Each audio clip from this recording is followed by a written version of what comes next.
Vamos con intoxicación por sustancias psicoactivas excitadoras del sistema nervioso central. Entonces vamos con los que son excitadores del sistema nervioso central, ¿cierto? Los que generan un desbalance un poco más relacionado con algunos neurotransmisores como la dopamina, como la serotonina, como la adrenalina, la noradrenalina. Entonces ya de entrada podemos darnos cuenta que aquí vamos a tener un paciente que dormido tal vez no vaya a estar, ¿cierto? ¿Quiénes son causantes de la intoxicación por sustancias psicoactivas depresoras del sistema nervioso central?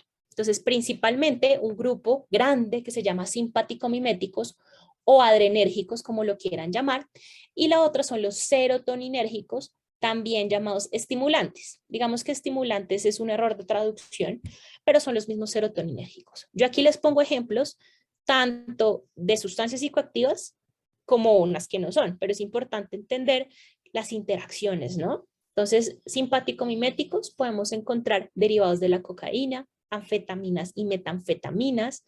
Podemos encontrar bebidas energizantes, santinas, simpático-miméticos en general, como los que utilizamos en la UCI o en el servicio de urgencias o en la ambulancia, como noradrenalina, adrenalina, dopamina dosis altas, fenilefrina, etilefrina, isoprotenerol, ¿listo? Y algunos rendidores deportivos. Dentro de los serotoninérgicos, fíjense que también encontramos los derivados de la cocaína, encontramos las anfetaminas, las metanfetaminas, todos los derivados del triptano, ya ahorita van a darse cuenta quiénes son derivados del triptano, pero en su mayoría algunos alucinógenos. Yo les dije que había dos opioides, principalmente uno, que en sobredosis no generaban toxíndrome opioide. Principalmente el tramadol genera un toxíndrome serotoninérgico, entonces ustedes pueden encontrar un paciente que tiene una sobredosis de tramadol y puede que no lo encuentren en un toxíndrome opioide, sino lo encuentran en serotoninérgico, o sea, agitado, taquicárdico, con temblor. Ya vamos a ver un poco las manifestaciones clínicas. No dejemos a un lado también otros medicamentos que, si bien no son sustancias psicoactivas, pueden interactuar con las sustancias psicoactivas serotoninérgicas. El litio, el carbonato de litio, el linezolid, que es un antibiótico, los inhibidores selectivos de la recaptación de serotonina, antidepresivos, sertralina, fluoxetina, venlafaxina, bortioxetina, escitalopram, citalopram, etc. El metilfenidato, que es la misma ritalina para el trastorno de déficit de atención e hiperactividad. Los anorexígenos, todos los medicamentos anorexígenos los adulteran muy fácilmente porque sencillamente pues son derivados anfetamínicos. Y no olvidemos los antigripales, ¿sí? Si ustedes revisan algún antigripal disponible en su país, van a encontrar que sí o sí tienen un analgésico o un antiinflamatorio, tienen un simpático mimético y tienen un serotoninérgico, ¿claro? Entonces, para que tengan precaución ahí, no se les olvide que por mucho tiempo un componente de los antigripales derivados de la efedra los vendían solitos para eso, como descongestionantes, como antigripales, pero se dieron cuenta que eran muy buenos para hacer anfetaminas. Por eso es que los derivados de la efedra no los van a encontrar ya solos en el mercado, van a encontrarlos con antigripales o incluidos en la mezcla de antigripales. ¿Listo? De aquí en adelante van a ver que de pronto es una clase o una exposición tipo de Breaking Bad, porque vamos a ver algunas sustancias y de pronto cómo se realizan y se usan, pero lo que yo quiero enseñarles o quiero que caigan en cuenta es como, teniendo en cuenta esa preparación, qué riesgos puedo tener. Entonces, ahí ustedes ven las manifestaciones clínicas. El que ven ustedes aquí solito, a su lado izquierdo, es muy característico del toxíndrome simpático mimético, y el que ven a su derecha es el síndrome serotoninérgico. Los dos tienen algo muy característico y que generan hipertensión, taquicardia, hipertermia, es decir, signos vitales hacia la alta. Y la otra característica puntual es agitación psicomotora. Claro, los dos generan agitación. Sí, realmente el simpático mimético es una agitación un poco más relacionada con violencia, o sea, los pacientes son más violentos que cualquier otra cosa y pueden estar orientados. Mientras que el paciente que está agitado en serotoninérgico es un paciente que está en otro mundo, está mal viajado, como decimos nosotros, y está alucinando. Eso es una gran diferencia. Lo otro es que los dos hacen midriasis, los dos hacen aumento de ríos intestinales, Pero el toxíndrome serotoninérgico tiene algo muy particular y es que es el síndrome característico de los movimientos anormales. Entonces, un paciente en serotoninérgico les hace temblor, bruxismo, hiperreflexia, rueda dentada, nistagmus, claro, entonces no se les olvide. Entonces, características de simpático-miméticos y serotoninérgicos: hipertensión, taquicardia, hipertermia, midriasis, aumento de ruidos intestinales. Y característica de la agitación del simpático-mimético, más violenta. Característica de la agitación del serotoninérgico, más hacia una desorientación, hacia una alucinación. Y el serotoninérgico, recuerden, hace mucha hipertermia y movimientos anormales. ¿Listo? ¿Qué riesgos tengo con las sustancias psicoactivas excitadoras del sistema nervioso central? Y vamos a dividir los riesgos en 3. La cardiovascular es el principal riesgo, porque son pacientes que pueden hacer o debutar con arritmias cardíacas, con crisis hipertensivas, con infarto agudo del miocardio, principalmente tipo 2. Digo principalmente porque también hay evidencia de otros tipos de infarto. Con respecto a la neurotoxicidad, agitación psicomotora y convulsiones, y también hay un riesgo muy grande de rhabdomiólisis secundaria a la agitación. Y pues recuerden que si uno no trata la rhabdomiólisis, podemos progresar a falla renal aguda. Aquí les coloco en lo particular las arritmias cardíacas. Y es que recuerden, y no dejemos a un lado, que cuando tenemos un paciente con una frecuencia cardíaca por encima de 150, que ya es sintomática, debemos descartar criterios de inestabilidad cardiovascular. Y ese es algo muy debatido en el punto, desde el punto de vista toxicológico, y es porque recordemos que el dolor torácico de características típicas es un criterio de inestabilidad cardiovascular, pero por ejemplo la cocaína también lo desencadena, ¿sí? La alteración del estado de conciencia también es un criterio de inestabilidad cardiovascular, pero ¿quién me dice a mí que ese paciente no combinó sustancias? ¿Listo? Entonces el mensaje va a que tenemos que tener un muy buen pensamiento crítico con el paciente que está expuesto a una sustancia excitadora del sistema nervioso central, porque podemos estar inmersos en una inestabilidad cardiovascular y no nos damos cuenta, o puede que sea directamente el mecanismo de acción de algún tóxico, o puede que sea una combinación de sustancias. Entonces, con respecto a los derivados de la cocaína, y aquí es donde empieza nuestra clase tipo de Breaking Bad. Recordemos que la cocaína es derivada de la Erythrocylum coca, ¿cierto? Principalmente se utiliza para el mambeo, para masticarla, para que todos los indígenas puedan rendir en su trabajo, ¿cierto? Ellos hacen largas caminatas, ¿no? Y también la podemos encontrar en el té de coca. Recordemos que en la hoja y como tal, o en el mambeo, hay 2% de cocaína. Esta hojita se filtra y se genera una pasta base o sulfato de cocaína, también llamada bazuco. Este bazuco tiene más o menos un 20% de cocaína. Se puede fumar, inhalar, es muy adictiva, pero para que el bazuco funcione necesitamos de combustión. Claro, por eso es que hacemos maduro, por eso es que hacemos pistolo. Porque, claro, si yo prendo un cigarrillo que tiene nicotina, pues se va a prender la nicotina y pues se va a hacer combustión con el bazuco. Lo mismo sucede con el maduro, ¿cierto? Entonces, también ustedes, las personas que ven que consumen bazuco, van a evidenciar que tienen los pulpejos de los dedos muy quemados, y es porque todo el tiempo tienen que estar prendiendo la pipa o el medio por el cual van a consumir. Después de que se filtra y se forma bazuco, se le hace un proceso de secado y se genera el clorhidrato de cocaína, también llamado perico. Más o menos el perico tiene entre 45 y 80% de cocaína. Aquí podemos dividirlos por una línea, el pase, la raya, que son las líneas que se hacen para esnifarlas. Claro, digamos que le dicen a uno, más o menos 0.03 gramos tiene una línea, un pase o una raya. Digamos que eso varía, ¿no? Que la persona no va a medir los gramos, pues, que va a esnifarse. Pero lo que sí es que vayan haciendo los cálculos de más o menos cuánto sería un gramo, ¿cierto? De cocaína, cuántas líneas. Lo otro es que los body packers o las mulas o correos humanos llevan más o menos en su cuerpo 10 gramos de cocaína. La dosis letal más o menos es de 5 gramos. Ustedes van a ver que también 1 gramo se considera una dosis muy tóxica, pero créanme que yo he tenido pacientes que han consumido mucho más de 5 gramos y no hacen una sintomatología tan característica. Esto sucede por 2 cosas. Uno, de pronto es característica propia de la persona, y 2, es que hoy van a darse cuenta que las drogas también las adulteran. Claro, entonces puede que ese perico no sea perico. Después de que hacen el proceso de secado y crean el perico, se le hace un proceso de desecho. Y ese proceso de desecho crea la base libre de cocaína, que tiene un 95% de cocaína. Y también es llamada crack. ¿Listo? Entonces, la pregunta es, ¿con qué se filtra, con qué se seca y con qué se desecha? Y ese es el problema grande.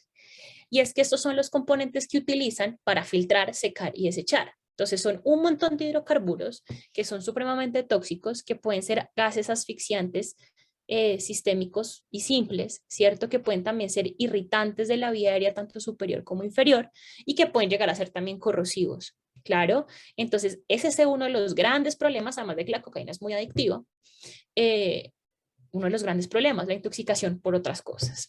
Lo otro es que en estos procesos también involucran otro tipo de adulterantes. Tanto así que el principal adulterante que utilizan con la cocaína hoy en día se llama levamisol, que es un antihelmíntico. Y por eso se han aumentado los motivos de consulta en el servicio de urgencias de posibles vasculitis inducidas por cocaína, pero principalmente es desencadenada por los adulterantes que utilizan en la cocaína, siendo el antihelmíntico uno de los principales, antihelmíntico, digo, levamisol, lo que más utilizan como para adulterar. ¿Listo? ¿Qué es importante entender de la cocaína? Ahí ustedes ven una tabla donde ven las vías de exposición, el inicio de acción, el pico de acción, la duración de la acción. Esto es tomado de la Goldfram, novena edición. Existe una edición más avanzada, pero me parece que está la 10ª edición, pero la novena me parece que está mejor explicado. Y ahí ustedes ven el inicio de acción, que es supremamente rápido, en la que es intravenosa, la que es la esnifada, que es la nasal, la fumada, los picos de acción y la duración de la acción. Yo aquí quiero recalcar 2 cosas. Uno, recuerden que la cocaína, cuando se metaboliza por esterasas plasmáticas, libera principalmente 3 metabolitos. Benzoiletgonina, que es el principal metabolito de la cocaína, que uno lo puede medir en sangre, ¿cierto? También está la gonina metiléster, está la norcocaína. Pero cuando nosotros mezclamos alcohol con cocaína, se produce un metabolito que se llama coca-etileno. Y el coca-etileno puede durar o tiene una vida media casi hasta de 4 días. Principalmente 2, pero hay casos de hasta 4 días. Y el coca-etileno es el principal metabolito cardiotóxico. Entonces pónganse a pensar qué tan común es mezclar cocaína con alcohol, ¿cierto? Y qué tanto riesgo yo tengo de generar un corazón de fiesta, por ejemplo, por alcohol, y lo mezclo con grandes cantidades de cocaína y tengo el cocatileno donde esa cardiotoxicidad se me aumenta. El cocatileno es uno de los desencadenantes de muerte súbita con esta mezcla. Dentro de las manifestaciones clínicas, les voy a hablar de 2 principales. Una es la cardiovascular y 2 es la neurológica con respecto a la agitación psicomotora. Recordemos que la cocaína puede generar un daño endotelial, puede generar también una inflamación, una alteración a nivel de la agregación plaquetaria, entendiendo que la cocaína, además del daño endotelial, es procoagulante, ¿listo? También libera endotelina 1, entendiendo que es un vasoconstrictor potente. Toda la parte de la agregación plaquetaria, de la vasoconstricción, son cambios agudos. Claro, pero fíjense que a nivel crónico en vasos sanguíneos la cocaína nos puede desencadenar ateroesclerosis. Bueno, por otro lado, no olvidemos que la cocaína, además de aumentar los niveles de adrenalina, o bueno, los niveles, aumentar la cantidad de adrenalina en la hendidura sináptica, la cocaína bloquea la recaptación de noradrenalina, bloquea la recaptación de serotonina y es bloqueador de canal de sodio. Claro, entonces bloquea los canales de sodio tipo B. Eso lo hace más cardiotóxico. En el corazón, agudamente que pueden generar. Por esta descarga adrenérgica y aumento de catecolaminas podemos generar taquicardia, hipertensión, aumento de la contractilidad y aumento de la demanda de oxígeno. También podemos generar un vasoespasmo, es una de las razones del por qué entendemos que la cocaína es uno de los causantes de infarto agudo del miocardio tipo 2, ¿cierto? Y recordemos que también por ser bloqueador de canal de sodio, la cocaína me puede principalmente prolongar el QRS, pero también por otros mecanismos de acción me puede prolongar el QT y migrar a una torsión de puntas o también un patrón de Brugada. Claro. No se les olvide que el corazón de manera crónica también nos puede llevar a falla cardíaca. Y en sistema nervioso central, el riesgo de desencadenar una vasculitis, ya sea por los adulterantes o de desencadenar un ACV, un accidente cerebrovascular, es mucho mayor. No olvidemos que el 6% de los dolores torácicos inducidos por cocaína son infartos agudos del miocardio. En su mayoría son tipo 2, pero pues siempre este paciente debe hospitalizarse, hacerle seguimiento con electrocardiograma y con troponinas y hacerles delta de troponina. Esos pacientes, acorde a la valoración interdisciplinaria, se les podría hacer una estratificación normal, acorde también a los hallazgos electrocardiográficos, ¿no? Y como ya vimos que la cocaína a largo plazo me puede generar una disfunción del ventrículo izquierdo, se ha demostrado que el 5% de los jóvenes que consumen cocaína por mucho tiempo o ya tienen un trastorno por consumo de cocaína pueden desencadenar falla cardíaca congestiva en un 5%. No olvidemos también, que pena me devuelvo acá, que el riesgo de convulsiones está ahí ya explícito con la liberación de adrenalina, con la liberación de serotonina y con el bloqueo de canal de sodio.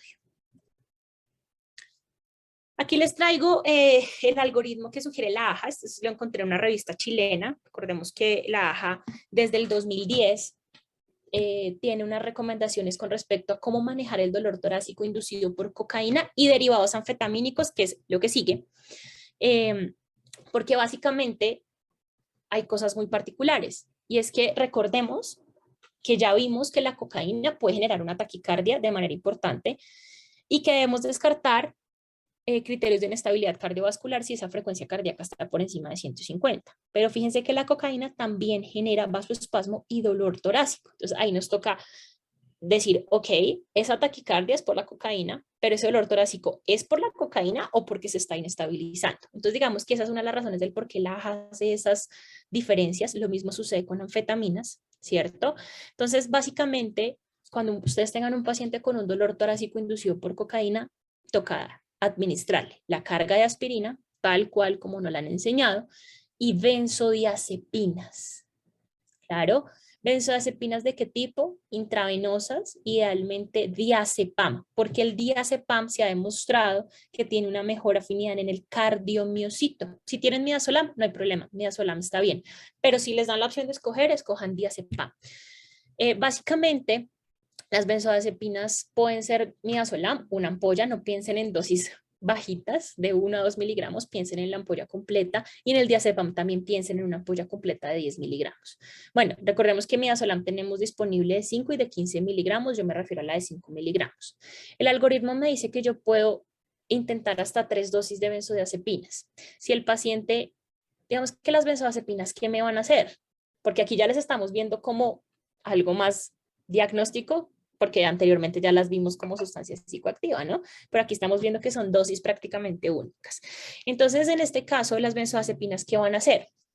Me van a disminuir un poco la agitación que tenga este paciente, me van a modular los signos vitales y adicional a eso me va a disminuir el dolor que sí es inducido por cocaína. Porque si el dolor no mejora, ahí yo puedo ya decir, ok, de pronto es una inestabilidad cardiovascular, si la frecuencia cardíaca no mejora tampoco.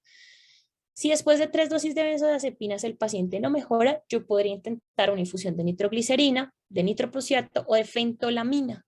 Claro, el caso de que este paciente tenga una hipertensión persistente. Lo otro es que, dependiendo de los hallazgos electrocardiográficos, de cómo yo clasifique a mi paciente, pues lo estratifico. ¿Listo? Lo que sí es que en las primeras 48 horas se recomienda evitar beta bloqueadores, ¿cierto? Los antitrombóticos y antiplaquetarios se deben administrar acorde a las guías que hay para todo este tipo de condiciones y siempre este paciente debe ser remitido para una valoración por toxicología. Yo sé que ustedes manejan también allá muy buenos toxicólogos para todo este tipo de cosas. Entonces, el consejo que yo les doy desde este punto es que si bien nos toca manejar el dolor torácico asociado por cocaína, descartar que nos esté infartando, entendiendo que un 6% de los pacientes se pueden infartar, mucha precaución con el uso de antipsicóticos, porque a uno le dicen, no sé, ustedes me darán la razón si de pronto allá sucede lo mismo, por aquí, paciente que se agita por sustancia psicoactiva, el piloto automático dice benzodiazepinas y antipsicóticos de una, 5-5. Entonces yo digo, ok, la benzodiazepina sí. Los antipsicóticos no son malos, al contrario, son muy buenos, yo los utilizo mucho, pero yo primero debo descartar cardiotoxicidad.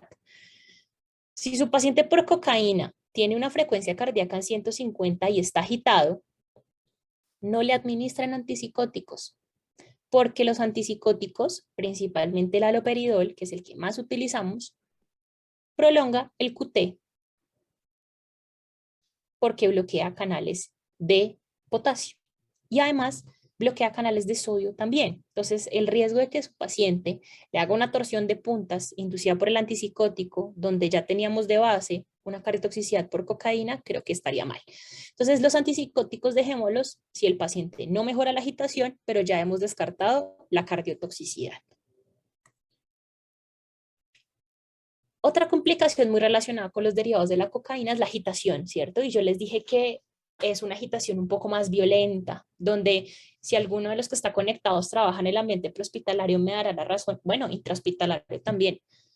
La escena de un paciente intoxicado nunca es segura, nunca, y en sustancias psicoactivas menos, claro, pero no hay nada más que haga consultar a un paciente con sustancias psicoactivas que manifiesten sintomatología. Me explico. Si el paciente está consumiendo cocaína y le da un dolor en el pecho, se los aseguro que va a consultar por urgencias. Si empieza a presentar convulsiones, consultan por urgencias. Claro, entonces es importante como demostrarles esa seguridad en el sentido de que uno les va a descartar todo este tipo de complicaciones. Lo que pasa es que muchas veces no se consulta porque de pronto dirán, soy un adicto y me van a rehabilitar, desintoxicar, y no, fíjense que aquí estamos hablando de lo agudo. Aquí nosotros queremos tratar es que de pronto esa persona no fallezca por una complicación derivada de una sustancia psicoactiva. Ya, después el toxicólogo definirá si hace el resto del tratamiento de desintoxicación, rehabilitación, etcétera. Aquí solo estamos viendo lo agudo. El delirio excitado, entonces, es una de las agitaciones relacionadas con el consumo de sustancias psicoactivas o suspensión abrupta de algunos medicamentos psiquiátricos.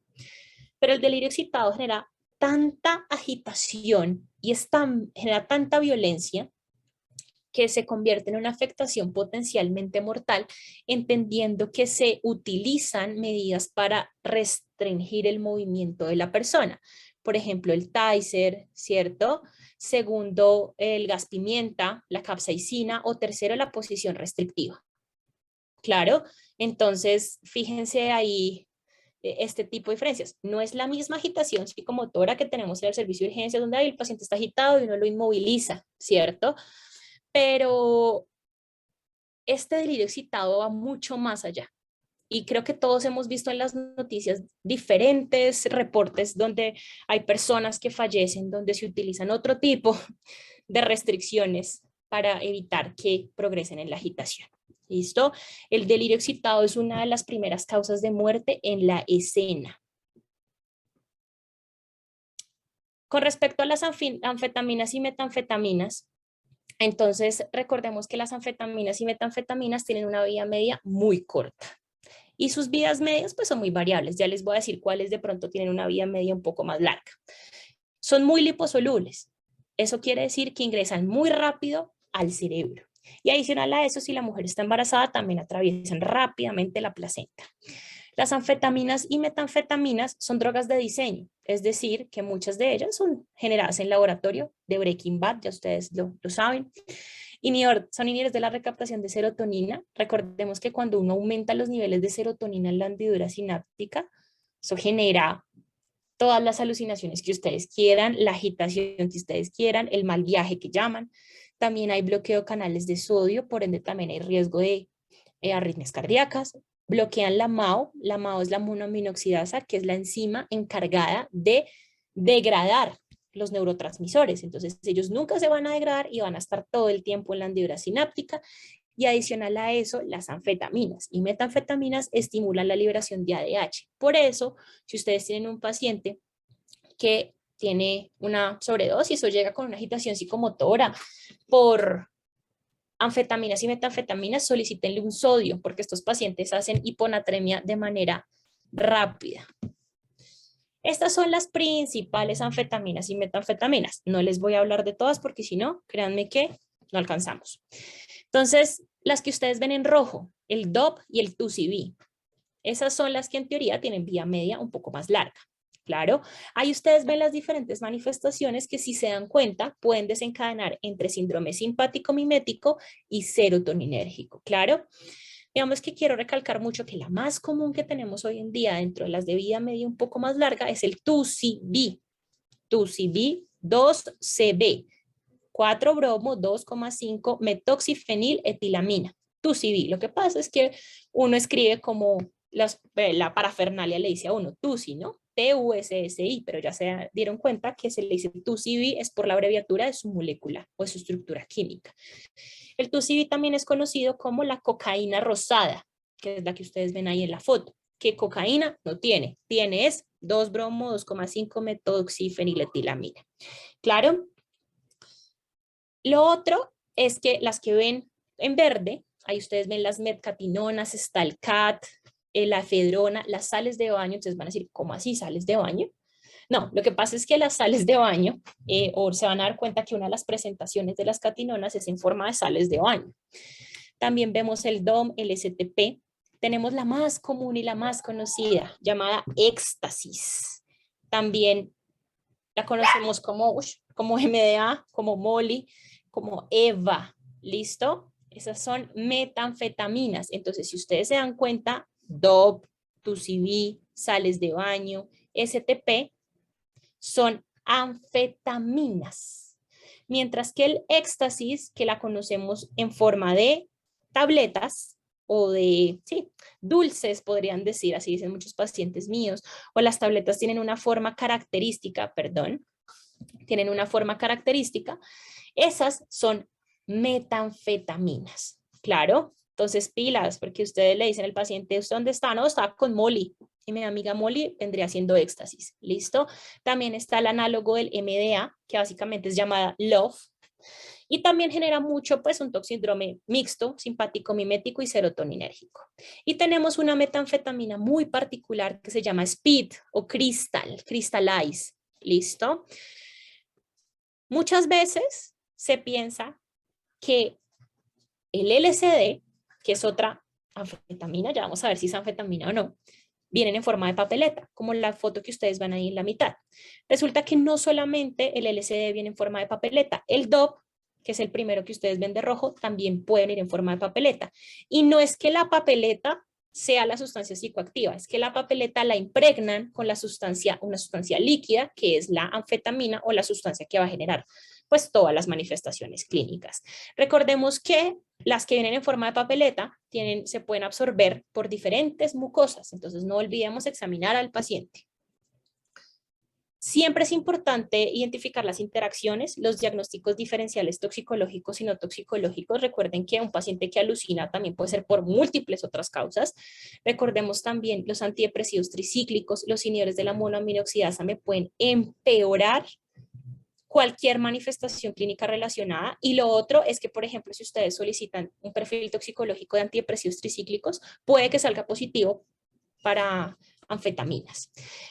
Digamos que aquí la abstinencia tiene un problema muy particular y es que no se ha demostrado del todo de que este tipo de sustancias generen tolerancia, dependencia y adicción, pero sí generan estados de psicosis bien importantes, generan síndromes de washout, ¿cierto? Pánico, pero pues también como hoy en día las modifican mucho por laboratorio, pues puede que el componente adictivo sea mucho mayor. ¿Qué otros alucinógenos conocemos? Bueno, los hongos alucinógenos, el ácido lisérgico, que es el mismo LSD, la ayahuasca, el cacao sabanero y las nuevas drogas.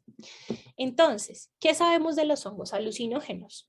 Los hongos alucinógenos, primero les digo, no todos los hongos son alucinógenos. Por ejemplo, el honguito de Mario Bros, que es el rojo con pepitas blancas, pues ese es la manita muscaria y generas un toxíndrome muscarínico y cero alucinaciones.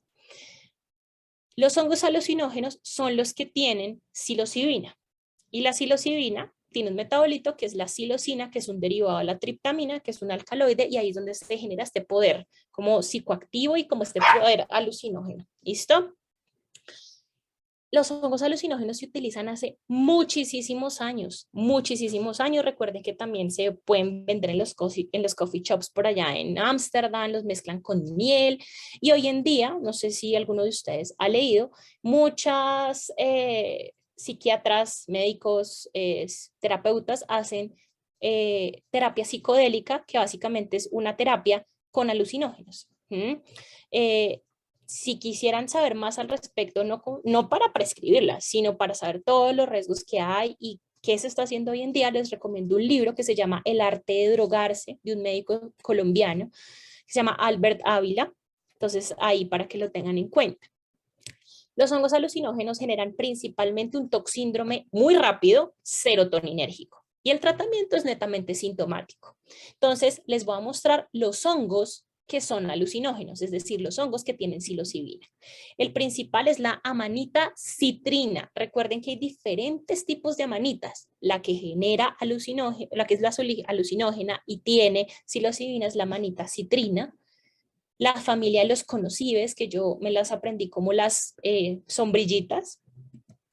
La familia Himpolipus o Hymnolipus.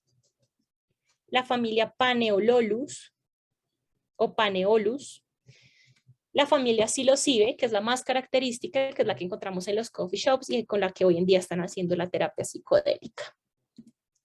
También tenemos las estofarias. Principalmente esos son los hongos alucinógenos, fíjense que no son todos. Pero entonces la pregunta es, ¿qué es el LSD?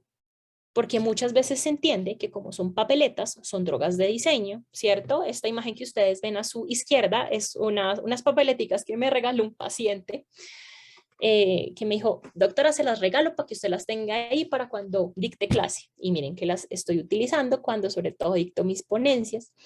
Y es que el LSD será una droga de diseño o qué es eso. Resulta que el LSD, chicos, también es llamado ácido lisérgico.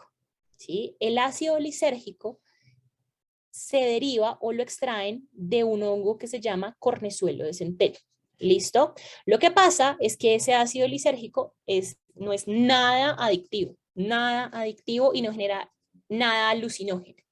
¿Qué hacen en el laboratorio? Ese ácido lisérgico le hacen una amidación y generan el ácido lisérgico, que sí es el componente que desencadena las alucinaciones. Claro, no se les olvide que hay más medicamentos que derivan del cornezuelo de centeno, como la ergotamina, la bromocriptina, la cabergolina que se utiliza para suprimir la lactancia o digamos que la galactorrea, la lisuría, el metergin que lo utilizamos mucho en trabajo de parto. Todos ellos son derivados del cornezuelo de centeno. Y se los digo y es porque muchas veces dirán, oh, pero ¿cómo así? ¿Eso genera alucinaciones?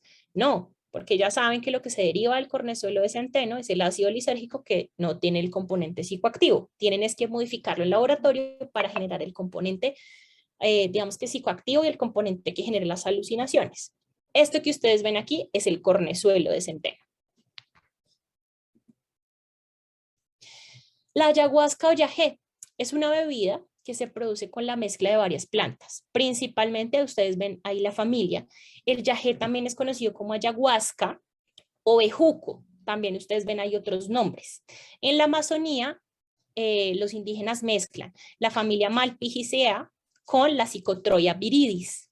Resulta que esta Psychotropia viridis es la que más triptamina tiene, es decir, que tal vez es un yagé que más alucinaciones genera. Resulta que el yagé tiene o desencadena un toxíndrome serotoninérgico característico. Estos pacientes les hacen taquicardia, hipertensión, hacen paranoia, se agitan, hacen algunos de ellos rhabdomiólisis por la agitación, hacen hipertermia, hacen clonus, hiperreflexia, temblor. Entonces, muchas veces estos pacientes debemos tratarlos inicialmente con benzodiazepinas y si no mejoran, nos toca colocarle un medicamento que actúa en el receptor de serotonina como la ciproheptadina. Si ustedes revisan, la ciproheptadina es un antihistamínico, ¿sí? Pero ayuda a generar por allí un mecanismo de acción importante en los receptores de serotonina. Claro, no se les olvide que el yagé también es muy cardiotóxico. No olvidemos que el yagé es un ritual indígena donde hace parte de muchas comunidades, ¿sí? Lo que pasa es que hoy en día, digamos que ya lo volvieron como algo más comercial, ¿no? Pero no se les olvide que es un componente un poco más ritual, más de la comunidad, tanto así que existen comunidades yagueceras, donde los taitas y los mamos de esas comunidades son los únicos autorizados para hacer este ritual. Claro, a lo que voy con este comentario es que cuando se consume este yagé en una zona que no es de comunidad yaguecera, este yagé se puede ultrar con lo que ustedes quieran. Nosotros hace poco aquí tuvimos unas intoxicaciones, llegaron a diferentes hospitales donde éramos varios toxicólogos y resultó que no nos concordaba con un toxíndrome serotoninérgico. Cuando hicimos todo el estudio y demás, resultó que ese yagé no era yagé, sino era escopolamina. Entonces, eso es a lo que voy con este comentario y con esta diapositiva, es que no se les olvide que eso es un ritual que puede ser algo completamente normal para muchas comunidades, claro, pero que también cuando se realiza de forma muy comercial y se adultera, pues lo adulteran con lo que ustedes quieran. Entre esos, por ejemplo, escopolamina. ¿Genera adicción? Realmente también está muy debatido. Lo que sí genera es un estado de psicosis y paranoia que puede durar varios meses. ¿Listo? Con la Datura stramonium. La Datura stramonium es esa florecita que ustedes ven ahí boca abajo, muy bonita. Dentro de la flor ustedes ven esas semillas que ven en la imagen inferior derecha. Son semillas de cacao sabanero, así se llaman. La flor también la llaman el borrachero. Y también es llamada escopolamina. ¿Listo? O de ahí derivan y hacen la escopolamina. Ustedes miran, pero bueno, ok. ¿Será que con eso hacen sumisión química? O sea, ya vimos que era sumisión química. La respuesta es sí y no. Anteriormente era la sustancia que más utilizaban para sumisión química. Hoy en día ya no la utilizan tanto porque al victimario no le conviene que su víctima se agite y resulta que la escopolamina genera agitación psicomotora. Por eso ya casi no se usa. Pero lo que sí están haciendo hoy en día, por ejemplo, hace poco ocurrió otro brote de esos, y es que esas pepitas que ustedes ven ahí de cacao sabanero, las colocan en los dulces, por ejemplo, en las gomitas, y se las venden a los niños para generar agitación psicomotora y este estado de agitación y alucinación y demás. Generan un toxíndrome anticolinérgico súper característico. Ya les voy a mostrar qué características clínicas tiene un toxíndrome anticolinérgico. ¿Es la misma llamada burundanga? La respuesta también es sí y no. Y es que por mucho tiempo se creyó que la burundanga era la escopolamina. Pero no, si ustedes revisan en el diccionario de la RAE, la escopolamina, además, la burundanga, además de ser parte de la canción de Celia Cruz, es cualquier sustancia soporífera que genera sedación en el paciente. Entonces, fíjense que no solamente es la escopolamina, y tanto así que no genera mucha sedación, ¿cierto? Todo lo derivado de la Datura stramonium tiene una vida media muy corta. Toca tener mucha precaución con las sustancias que tienen carga anticolinérgica moderada y alta, entendiendo que el toxíndrome anticolinérgico es característico de la datura. ¿Listo? Entonces, ¿qué medicamentos pueden tener una carga anticolinérgica alta? Los antipsicóticos, principalmente la quetiapina, la risperidona, la clozapina. Lo otro es la buscapina, ¿sí? La atropina. Todos ellos son anticolinérgicos. Entonces, pues fíjense que si a ustedes les llega un paciente con anticolinérgico por Datura stramonium o pues por escopolamina, precaución con estos medicamentos de carga anticolinérgica moderada y alta. ¿Existe un antídoto? La respuesta es sí, se llama fisostigmina. Yo aquí en Colombia no lo tengo disponible, pero la fisostigmina solamente se debe administrar en algo muy característico y es neurotoxicidad inducida por anticolinérgicos. Claro, no cardiotoxicidad, porque la fisiostigmina puede generar arritmias de tipo ventriculares. Entonces, si por ejemplo el paciente tiene una arritmia cardíaca por datura stramonium, no le colocamos fisiostigmina. Si tiene neurotoxicidad como convulsiones, agitación psicomotora, delirio, sí le podemos colocar fisiostigmina.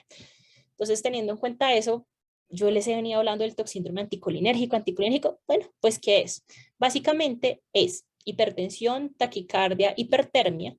Estos pacientes hacen visión borrosa porque tienen tanta midriasis, que es como cuando uno le dilatan la pupila en oftalmología. Lo otro es que también generan sequedad de todas las mucosas, entonces son pacientes que están deshidratados, tienen la piel acartonada, claro. Adicional a eso, tienen ausencia de ruidos intestinales, ¿listo? Estos pacientes también están agitados y apréndanselo así, como el sombrero loco de Alicia en el País de las Maravillas. Agitado, blanquito, rojito, ¿listo? Y ya para terminar, tenemos las últimas drogas o las nuevas drogas. ¿Qué es eso? ¿Se come, no se come? ¿Son nuevas? Bueno, nos vamos a dar cuenta que de nuevas de pronto no tienen tacto. Funcionan como adulterantes. Ya se van a dar cuenta que es esto de adulterantes. Lo otro es que muchas de las nuevas drogas se utilizan o tienen usos clínicos conocidos, pero las utilizan en sustancias psicoactivas. Y lo otro es que eso ha venido aumentando el consumo significativamente. Entonces, estas son las nuevas drogas identificadas. Cannabinoides sintéticos, ya les dije el Spice, están las catinonas sintéticas, que es la misma sal de baño, pues llamadas sales de baño, que ahí hay una muy particular que se llama flaca. Y resulta que esta flaca se utiliza para chemsex y se utiliza para sumisión química porque genera aumento de la libido. ¿Sí? Entonces, los victimarios la utilizan para delitos sexuales y pues en chemsex para favorecer las relaciones sexuales. Están las feniletilaminas, está la ketamina, pues porque todos sabemos tener un efecto disociativo y alucinógeno. Están las triptaminas, que ya las vimos. Están las fenciclidinas, las anfetaminas, el éxtasis, que fíjense que de nuevas no tienen mucho. Están los inhalantes, como el popper, el nitrito de amilo, que ya vimos que ahí estaban, ¿cierto? Pero hay más. Y esta tal vez esta también es ahí les respondo si las nuevas drogas se comen. Y es que hay un grupo de nuevas drogas de origen vegetal que sí se comen. La primera es Kratom, no sé si la han escuchado. Kratom se encuentra de manera ilegal en varios países. Lo que pasa es que a dosis bajas es estimulante y a dosis altas es sedante. Tienen otra tarea. Ya saben, se tienen que ver qué pasó ayer para ver la función de las Rufis, y la otra tarea es verse esta película, que ahí ellos utilizan el Kratom para ciertos fines. Ahí ustedes van a saber cómo realmente funciona el Kratom porque se puede inhalar también. Está la Salvia divinorum, que es de México, y está el CAT, que ya la vimos también por ahí porque si se dieron cuenta en algunas anfetaminas que vimos, CAT pues genera un toxíndrome simpático mimético y serotoninérgico, pero cuando se mastica libera catinonas, y ya vimos que las catinonas pues son sustancias simpático miméticas y serotoninérgicas. Y esto es a lo que refiero con las adulterantes o las nuevas drogas. Esto es tomado de la Guía de Emergencias Toxicológicas de Colombia. En su mayoría, la mayoría de la información obtenida es de la Guía de Emergencias Toxicológicas. Básicamente, miren los nombres populares con los que se conocen, entre comillas, las drogas, pero cuando las estudian, se dan cuenta que tienen otras cosas completamente diferentes. Les pongo un ejemplo. Gold. Dicen que es un derivado anfetamínico y metanfetamínico, pero cuando la analizan, tiene todo eso que ustedes ven ahí, hasta azúcar tiene. ¿Listo? El 2CB, que eso es a lo que voy. Resulta que el 2CB le dicen a uno, eso es una anfetamina. Pero, por ejemplo, aquí en Colombia el 2CB tiene de todo menos anfetamina. Tiene cafeína, tiene polvo de opio, tiene imiparamina, prednisolona, canamicina, tiene un montón de cosas. Entonces, ya con esto ustedes se pueden dar cuenta que las nuevas drogas son un dolor de cabeza para el toxicólogo y todo paciente que le llega al servicio de urgencias. Así, porque puede que el perfil toxicológico esté negativo o puede que ustedes sospechen una cosa y sea otra por los adulterantes. Son pacientes que en su mayoría llegan inestables y que en su mayoría también no responden a los antídotos que hemos venido viendo. Tanto así que ustedes pueden encontrar un paciente con un toxíndrome depresor, un toxíndrome mixto, o un toxídrome estimulante o estimulante o serotoninérgico o alucinógeno o simpático mimético. Entonces son pacientes que pueden migrar en todos los toxíndromes y se inestabilizan muy rápido. Tanto así que si ustedes tienen un paciente con un estatus convulsivo secundario a una sustancia psicoactiva, piensen que es una nueva droga. Y no olviden la mezcla perfecta de muchos de mis pacientes. No les voy a hablar extensivamente de la nicotina y la cafeína, pero no se les olvide que muchas personas en el mundo fuman, ¿cierto? Que esto va en aumento y que gracias a que ya se dieron cuenta que el cigarrillo mata, pues la OMS sacó desde el 2015 una alerta y una campaña. No olvidemos que el componente adictivo del cigarrillo es la nicotina y que tanto cigarrillo convencional como no convencional hablamos de cigarrillo electrónico, calentador de tabaco, vapeadores, cigarrillos electrónicos recargables y demás también tienen nicotina, porque la finalidad no es dejar de fumar. Ahí ustedes ven, bueno, en su derecha, ven la campaña que sacó la OMS desde 2015 con respecto a cigarrillo, y es que yo quiero que todos tengamos en cuenta la W de WARN, que es advertir sobre los peligros del tabaco, que eso nos compete a todos. Y ahí ustedes ven pues, los diferentes componentes o manifestaciones clínicas que puede desencadenar el cigarrillo a corto, mediano y largo plazo. Este es cigarrillo convencional. Hay nicotina, que es el componente adictivo y pudiera simular un síndrome simpático mimético, pero también tenemos unos gases asfixiantes, claro, que nos pueden generar una alteración en la disponibilidad del oxígeno. También tenemos otro tipo de oxidantes que nos generan liberación de radicales libres y otro tipo de químicos que me generan una inflamación crónica, una disfunción endotelial, una resistencia a la insulina y un efecto protrombótico. La mayoría de estas sustancias se liberan con la combustión, razón por la cual, entre comillas, crean los cigarrillos electrónicos.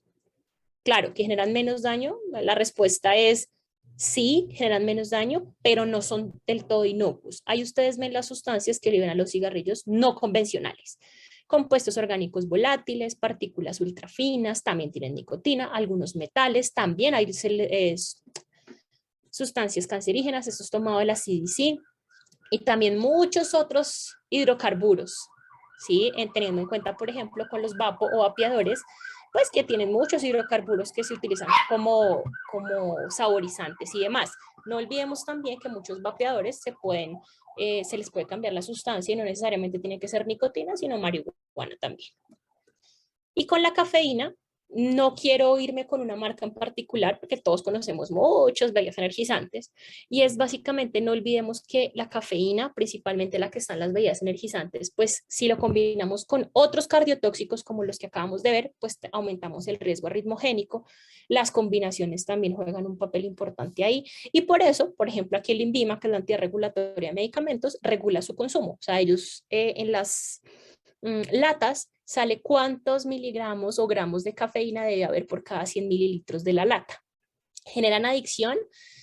Digamos que la respuesta también es del todo no, pero recuerden que sí pueden ser la puerta de entrada para muchas combinaciones y muchos otros medicamentos o sustancias que generan adicción. Ahora bien, combinaciones muy frecuentes y muy frecuentes en el personal de salud. Me levanté con gripa, me tomé un antigripal, que adicional a eso los antigripales pueden generar taquicardia, ¿cierto? Pero después en la noche me tomé un Red Bull para el turno, ¿cierto? Y entonces después al otro día me tomo café y un montón de cosas. ¿Listo? No se les olvide, la cafeína puede generar una sintomatología bien importante. ¿Listo? Y es a lo que voy ya con la parte final de mi larga exposición. Y es que siempre debemos enfocar a mi paciente con respecto a su vía aérea, a su ventilación, a su parte cardiovascular y a su parte neurológica. Siempre pensar si se beneficia de alguno de los antídotos que acabamos de ver. De las medidas de descontaminación ya vimos que muchos de ellos tal vez, ya sea por la agitación, por el deterioro neurológico, no se beneficien de un lavado gástrico o de un carbón activado. También mirar si hay hipo o hipertermia. Y lo otro es identificar el sampler, ¿sí? Que básicamente es cómo organizo mi historia clínica con respecto a todo lo que vimos.